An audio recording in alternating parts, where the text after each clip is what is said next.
हमारे चैनल को सब्सक्राइब करें और नए अपडेट पाने के लिए बेल आइकन पर क्लिक करें। सुप्रभात सिक्स क्लास, आप सभी कैसे हैं? स्वागत है आप सभी का आपके अपने channel Sanskrit in easy way में।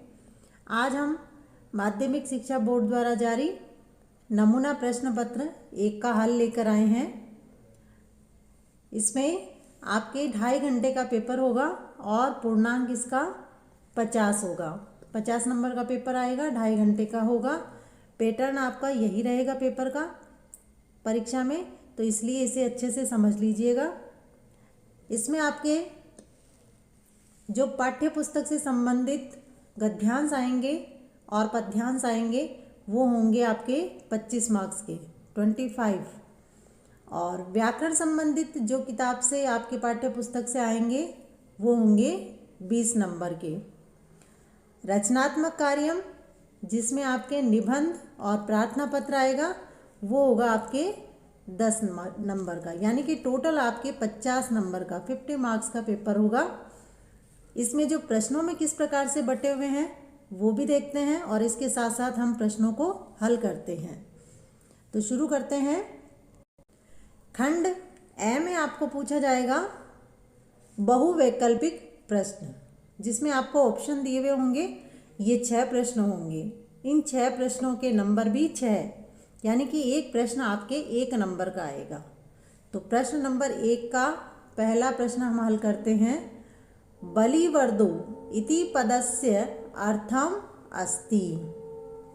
इस बलिवर्दो पद का क्या अर्थ है ये हमें इसमें बताना है।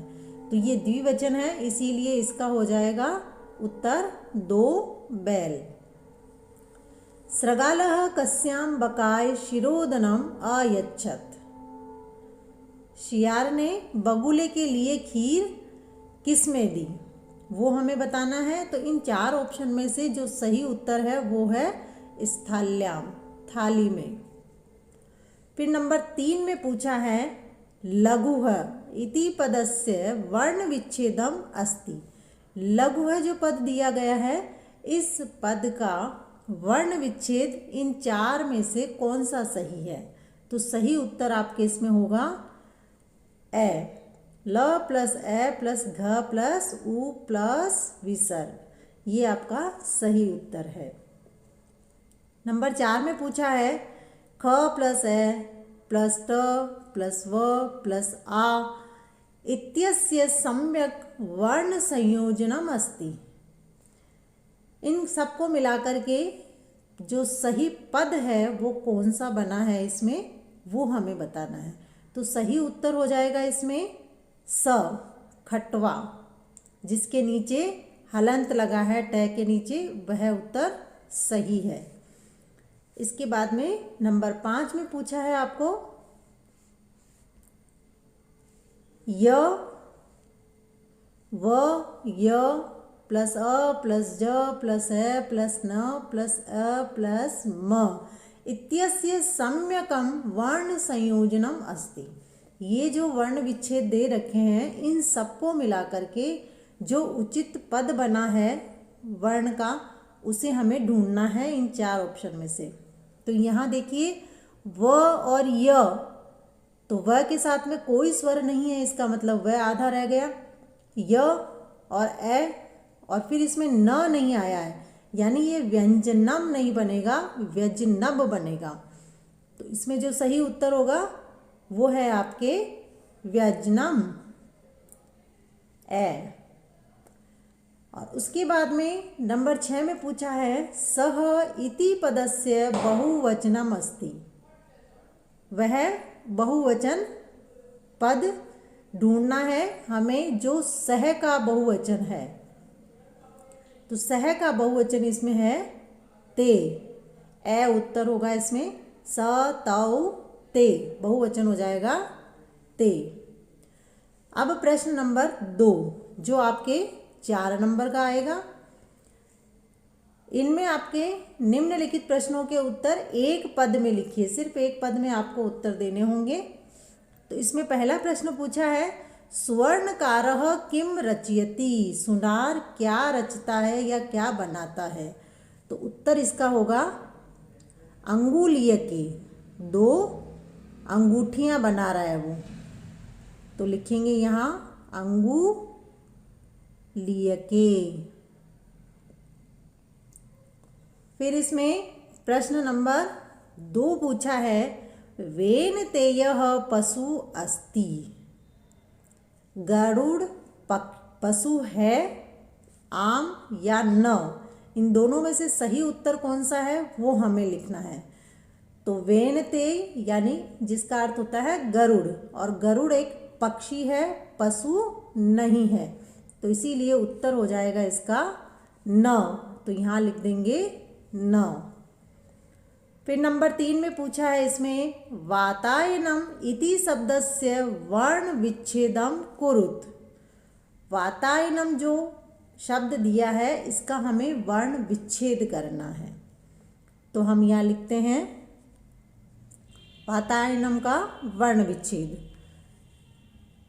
व नीचे हलंत लगाना नहीं भूलेंगे व्यंजन के, व प्लस आ प्लस त प्लस आ फिर प्लस य प्लस अ प्लस न फिर प्लस अ और प्लस म। व प्लस आ वा, त प्लस आ ता, य प्लस अ य, न प्लस अ न और म, वातायनम, ये है इसका वर्ण विच्छेद। अगला हमें पूछा है, चषकः इति पदस्य द्विवचन बहुवचनो लिखत। चषकः जो पद है इसका हमें द्विवचन और बहुवचन लिखना है, तो द्विवचन में लिखेंगे चषको और बहुवचन में लिखेंगे चषकाहा।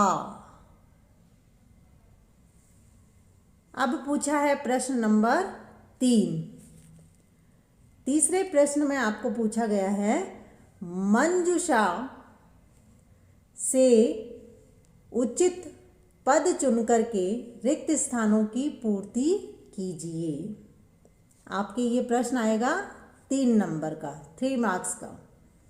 इसमें देखिए ऑप्शन दे रखे हैं, नृत्यंती, धावती, गर्जती और फलंती। तो इनमें हमें लिखना है रिक्त स्थान में, सबसे पहला जो पूछा है वो है गज, यहाँ विसर्ग आएगा इसमें गजः। रिक्त स्थान में हमें लिखना होगा इन ऑप्शन में से ढूंढ करके, तो यह एक वचन है इसीलिए एक वचन पद यहाँ से हम लेंगे धावती। रिक्त स्थान से बाहर लिख रही हूँ मैं धावती, हाथी दौड़ रहा है। फिर नंबर 2 में पूछा है सिंहा, तो यहाँ लिखेंगे हम सिंहो, क्योंकि यहाँ द्विवचन पद दे रखा है एक सिंहो, तो सिंहो के साथ में आ जाएगा गर्जतः, तो यहाँ लिख देते हैं गर्जतः। और नंबर 3 में पूछा है मयूराः, तो इसमें ऑप्शन इसमें से आएगा नृत्यंती, तो यहाँ लिखते हैं नृत्यंती। ये हो गया हमारे। अब इसके बाद में खंड ब में जो पूछे जाएंगे वो भी आपके प्रश्न नंबर 4 आएगा।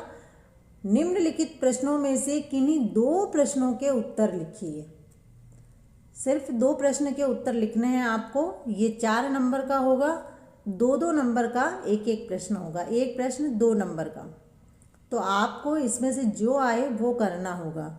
मैं यहाँ पे आपको चारों प्रश्न के उत्तर लिख के बता रही हूँ। तो पहला प्रश्न इसमें पूछा है 1 से 10 तक संस्कृत में गिनती लिखिए। तो इस 1 का उत्तर हम लिख देते हैं यहाँ।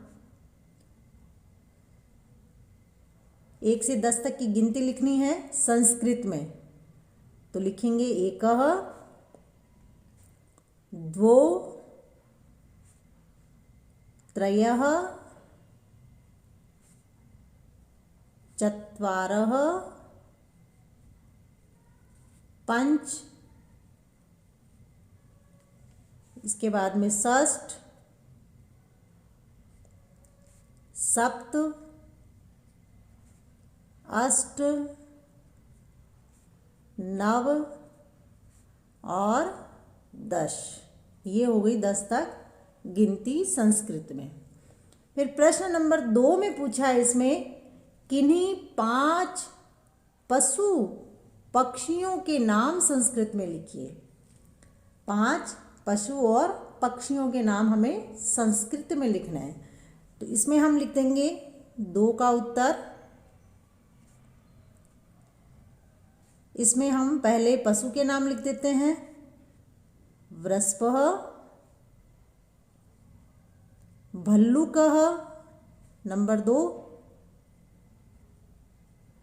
और फिर नंबर 3 में लिख देते हैं पक्षी का नाम, कपोतः। नंबर 4 में भी लिखेंगे पक्षी, चटका, और नंबर 5 में लिख देते हैं काकः। ये हो गए 5 पशु और पक्षियों के नाम। अब अगला इसमें पूछा है हमें करवस्त्राणि शब्द का क्या अर्थ है।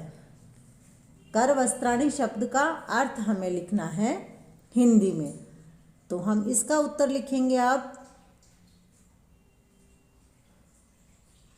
करवस्त्राणि का हिंदी में अर्थ होता है रुमाल। और फिर इसमें प्रश्न नंबर 4 हमसे पूछा है विहंगः शब्द का क्या अर्थ है। तो विहंगः शब्द का अर्थ होता है पक्षी गण। तो प्रश्न नंबर 4 का उत्तर हो जाएगा पक्षी गण। इसके बाद में आगे जो प्रश्न पूछा है, प्रश्न नंबर 5, वचन के अनुसार रिक्त स्थानों की पूर्ति कीजिए। एक वचन, द्विवचन और बहुवचन दे रखा है। तो इन वचनों के अनुसार हमें रिक्त स्थान पूरे करने हैं। तो एक वचन हमें दिया है लता, तो द्विवचन में लिखेंगे लते, और बहुवचन में लिखेंगे लताः।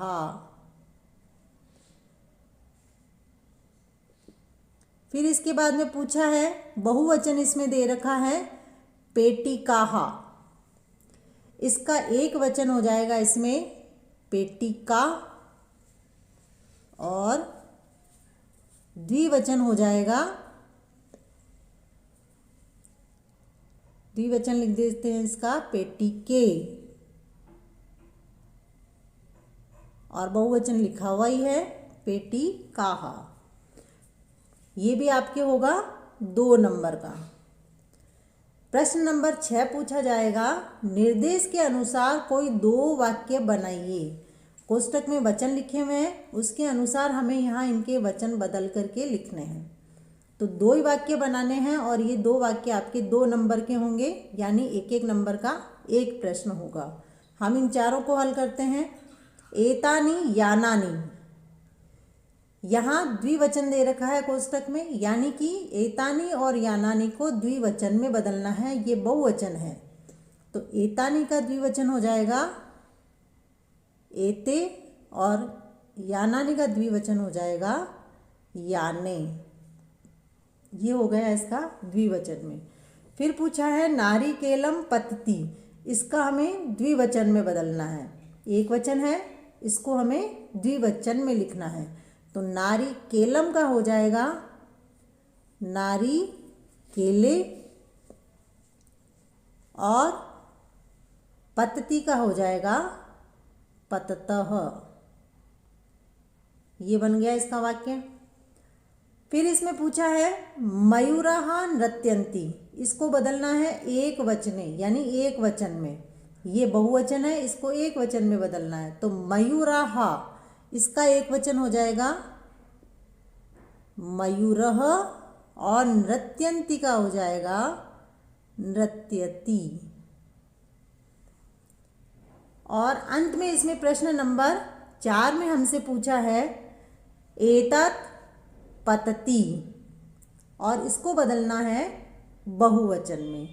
ये एक वचन है, बहुवचन में इसको बदलना है। तो एतत् का हो जाएगा एतानि, और पतति का हो जाएगा बहुवचन शब्द पतन्ति। ये हो गए इसके उत्तर। अब प्रश्न नंबर 7 में आपको पूछा जाएगा मंजूषा से उचितम सर्वनाम पद चुन करके रिक्त स्थानों की पूर्ति कीजिए।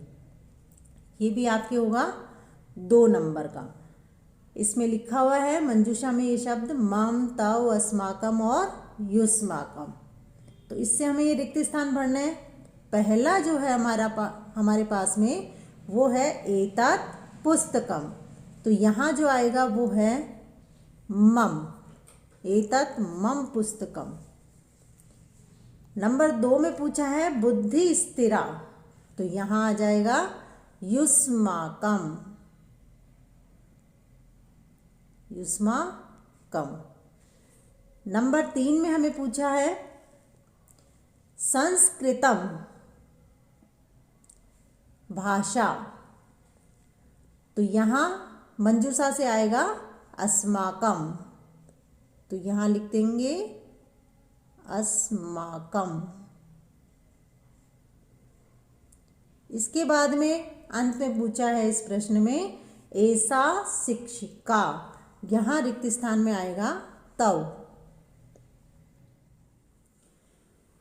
खंड 6 में आपको पूछा जाएगा प्रश्न नंबर 8, निम्नलिखित प्रश्नों में से किन्हीं 3 प्रश्नों के उत्तर एक वाक्य में संस्कृत में लिखिए।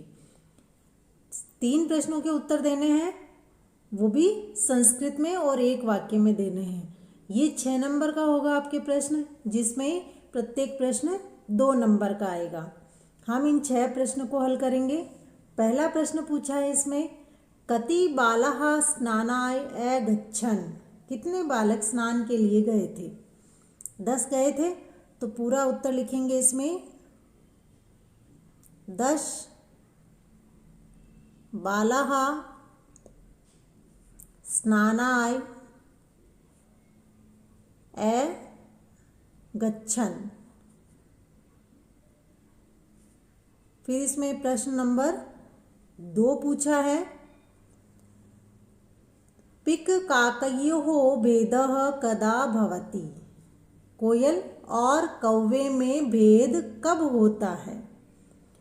इसका उत्तर हो जाएगा पिक काकयोः भेदः वसंत काले भवति, वसंत काल में होता है, काले भवति। प्रश्न नंबर 3, इसमें पूछा है अस्माभिः किं वक्तव्यम, हमारे द्वारा क्या बोला जाना चाहिए? प्रिय बोला जाना चाहिए। तो यहाँ इसका उत्तर हो जाएगा अस्माभिः प्रियम वक्तव्यम। फिर इसमें प्रश्न आगे पूछा है नंबर 4 में श्रगालस्य मित्रम कः आसीत्, सियार का मित्र कौन था? उत्तर हो जाएगा इसका श्रगालस्य मित्रम बकः आसीत्। इसके बाद में आगे का प्रश्न पूछा है प्रश्न नंबर 5, मार्गे कः आगच्छत्, रास्ते में कौन आया? उत्तर होगा इसका मार्गेः कौन आया था रास्ते में? राहगीर, पथिक। तो लिखेंगे मार्गे पथिकः आगच्छत्। फिर इसके बाद में अंत में इसमें एक प्रश्न और पूछा है, क्रीड़ा स्पर्धा कुत्र सन्ति? क्रीड़ा स्पर्धा कहाँ है? इसका उत्तर होगा क्रीड़ा स्पर्धा कहाँ थी? विद्यालय में। तो लिख देंगे क्रीड़ा स्पर्धाः विद्यालये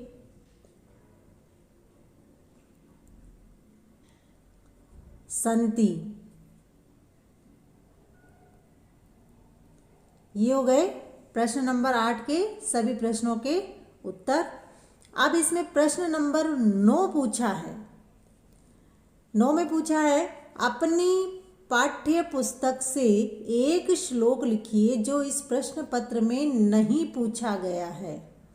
जो इस पेपर में आपके श्लोक नहीं आया है वो श्लोक अपनी पुस्तक से लिखना है। यह 3 नंबर का प्रश्न पूछा जाएगा। फिर खंड द में प्रश्न नंबर 10 आपके आएगा, निम्नलिखित गद्यांशों में से किसी एक का हिंदी अनुवाद लिखिए। अथवा में 2 गद्यांश आएंगे जिसमें से एक गद्यांश का अनुवाद आपको लिखना होगा। ये 4 नंबर का होगा। हम यहाँ दोनों गद्यांश का हिंदी अनुवाद कर रहे हैं। पहले गद्यांश का करते हैं, एकस्मिन् वने सृगालः बकः च निवसतः स्म। एक जंगल में सियार और बगुला रहते थे। तयोः मित्रता आसीत्, दोनों में मित्रता थी। एकदा प्रातः सृगालः बकम् अवदत्, एक बार सुबह सियार बगुले को बोला, मित्र स्वः त्वं मया सह भोजनं कुरु, दोस्त कल तुम मेरे साथ भोजन करो। सृगालस्य निमंत्रणेन बकः प्रसन्नः अभवत्, सियार के निमंत्रण से बगुला प्रसन्न हुआ। अथवा में दूसरा गद्यांश है, इसका अनुवाद है, पथिकः तान् अगणयत्। ये गद्यांश आपके त्वम दशम 80 पाठ से लिया गया है। पथिकः तान् अगणयत्, राहगीर ने उनको गिना। तत्र 10 बालकाः एव आसन्, वहाँ 10 बालक ही थे। सह नायकम आदिशत, उसने नायक को आदेश दिया। त्वं बालकान् गणयः, तुम बालकों को गिनो। सह तू नव बालकान् एव अगणयत्, उसने तो 9 बालक को ही गिना। तदा पथिकः अवदत्, तब राहगीर बोला,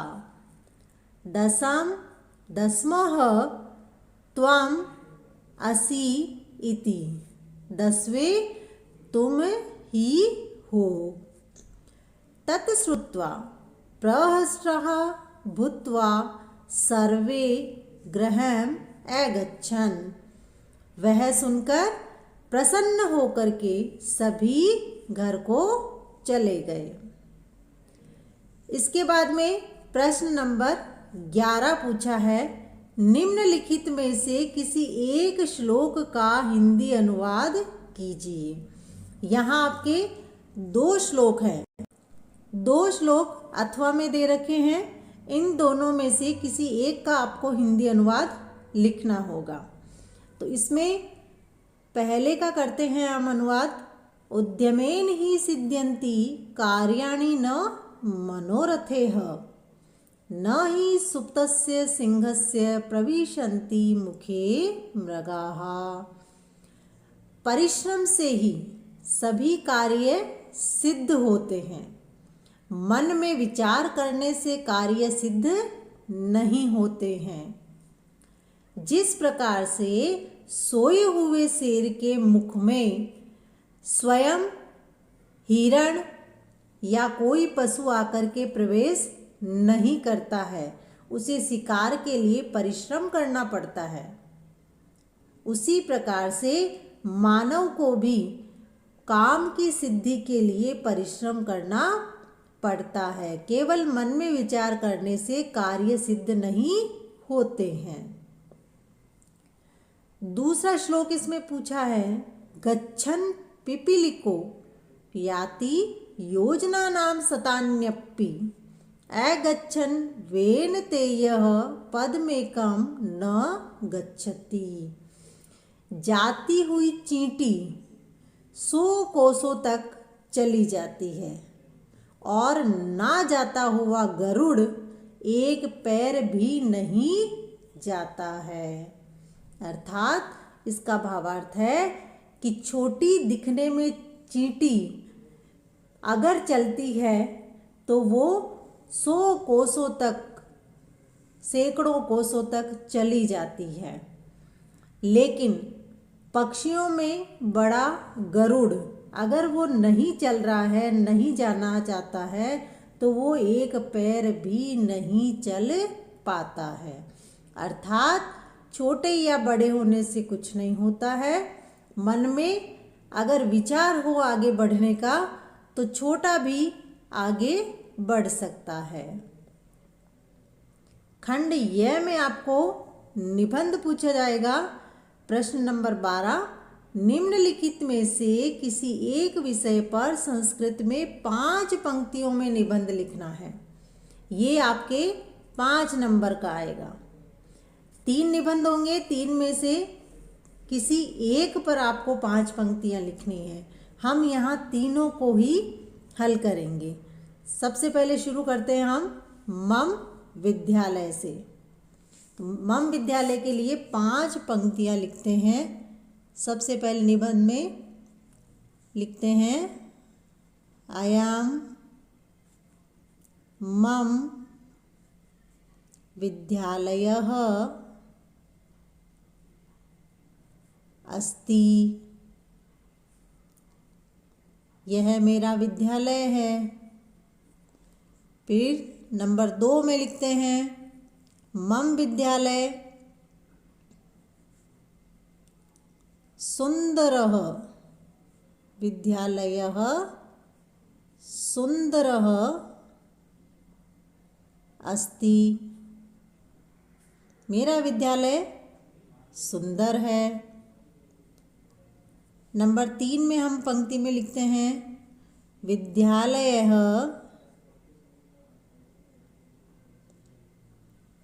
मम गृहस्य समीपम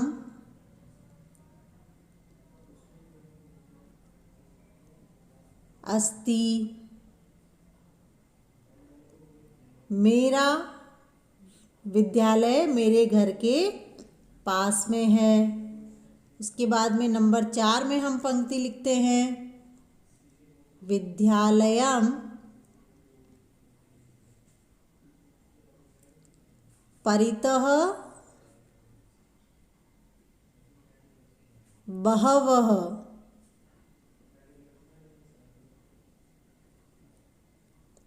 वृक्षाः सन्ति। विद्यालय के चारों ओर बहुत से पेड़ हैं।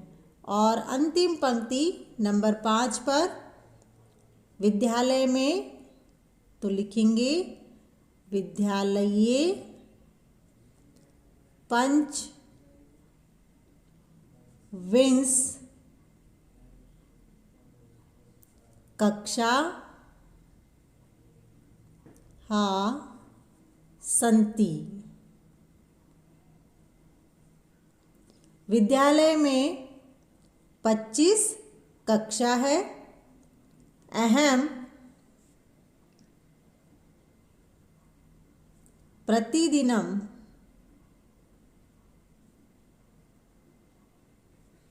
मित्रेण सह विद्यालयं गच्छामि। मैं प्रतिदिन मित्र के साथ विद्यालय जाता हूँ या जाती हूँ। ये हो गया हमारा मम विद्यालय पर निबंध। अब हम लिखते हैं मम धेनु है पर। मम धेनु पर नंबर 1 5 पंक्तियाँ लिखनी है। तो नंबर 1 में लिखते हैं मम गृहे एका श्वेत वर्णस्य धेनु अस्ति। मेरे घर में एक सफ़ेद रंग की गाय है। नंबर 2 में लिख देते हैं हम सा दुग्धम ददाती। वह दूध देती है। नंबर 3 में लिखते हैं अस्याः दुग्धेन नाना विध पक्वानि पक्वानामि पच्यन्ते। इसके दूध से अनेक प्रकार के पकवान बनते हैं। नंबर 4 में लिखेंगे हम धेनुः अस्मभ्यं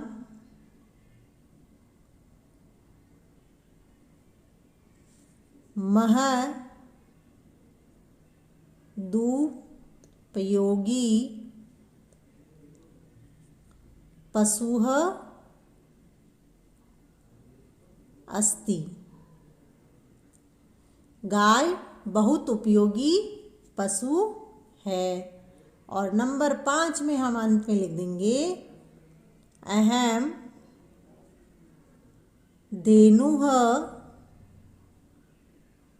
सर्वदा स्नेहम करोमि। मैं गाय को हमेशा प्रेम करती हूँ। अब हम लिखेंगे इसमें मम उद्यानम पर निबंध। मम उद्यानम में सबसे पहली पंक्ति हम लिखेंगे मम गृहे एकम उद्यानम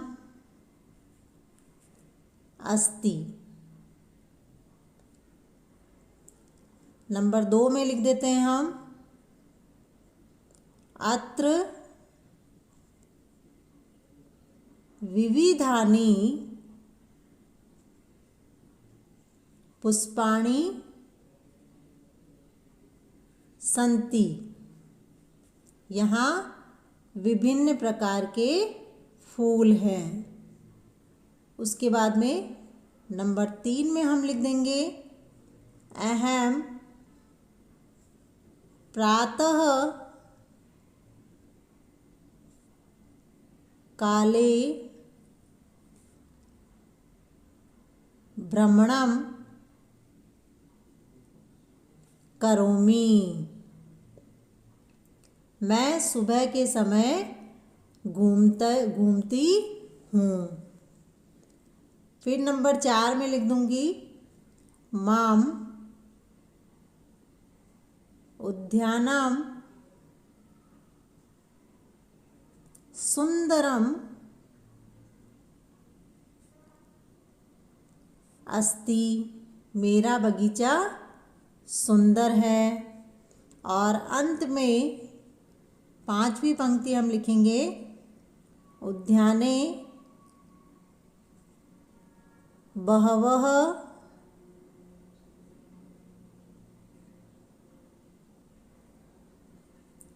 वृक्षाः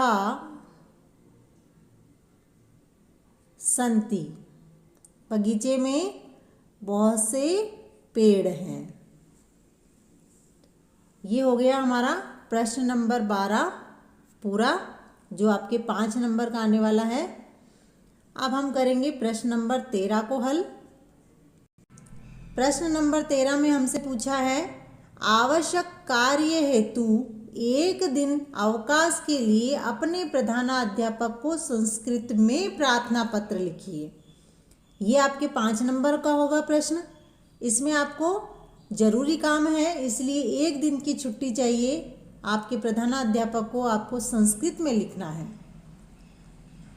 तो हम इसको लिखना शुरू करते हैं। एक दिन की छुट्टी के लिए तो सबसे पहले लिखा जाता है इसमें सेवायाम। तो यहाँ लिख देंगे हम नीचे सेवायाम। फिर नीचे लिखेंगे इसको श्रीमन्तः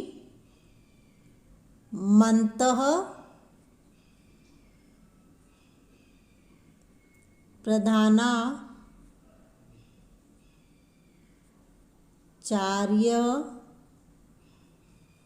महोदय। फिर इसके बाद में हम लिख देंगे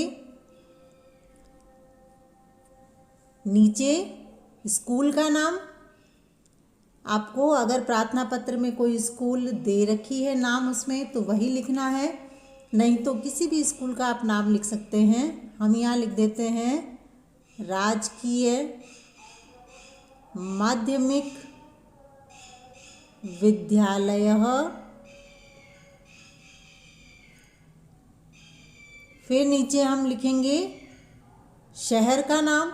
तो हम यहाँ नीचे लिख देते हैं शहर का नाम जोधपुरम। इसके बाद में बाईं ओर आ जाएगा इसमें महोदयः।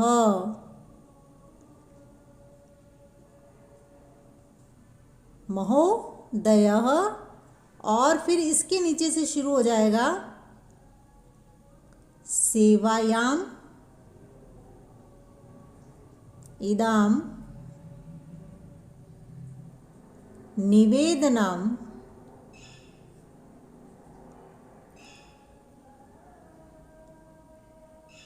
अस्ति यत्। ये यहाँ तक का जो प्रार्थना पत्र है, ये सभी प्रार्थना पत्र में ऐसे ही इसी प्रकार से लिखा जाएगा। अब इसके बाद में जिस विषय के बारे में पूछा है उस विषय को हमें लिखना होगा। तो हम यहाँ लिख रहे हैं जरूरी काम के लिए एक दिन की छुट्टी चाहिए। तो हम लिखेंगे सेवायाम इदं निवेदनम अस्ति। सेवा में यह निवेदन है यत् कि मेरे घर पर जरूरी काम है। तो हम लिखेंगे मम गृहे आवश्यकं कार्यम अस्ति। मेरे घर पर जरूरी काम है। इसके बाद में जो हम लाइन लिखेंगे कि मैं इसीलिए विद्यालय नहीं आ सकती हूँ, तो यहाँ लिखेंगे हम अतः विद्यालयम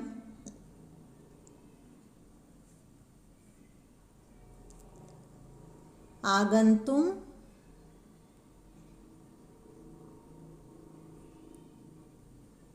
न समर्थः।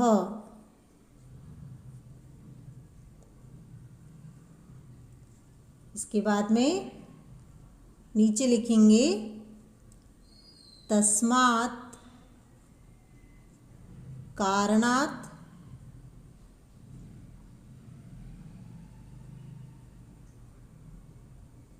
अहम दिन द्वयस्य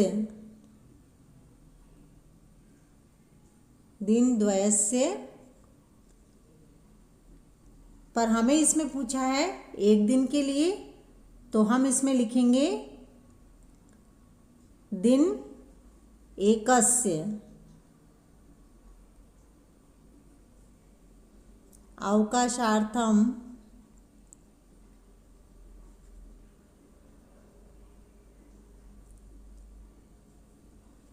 भवन्तः प्रार्थये।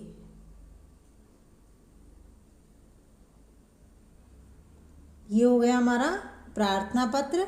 अब इसके नीचे हम लिख देंगे बाईं ओर दिनांक। तो जिस दिनांक को या जिस दिन ये प्रार्थना पत्र लिखा जा रहा है उसी दिन की दिनांक हमें लगानी है। और फिर इसके सामने हम यहाँ लिख देंगे भवदा ज्ञाकारी शिष्यः।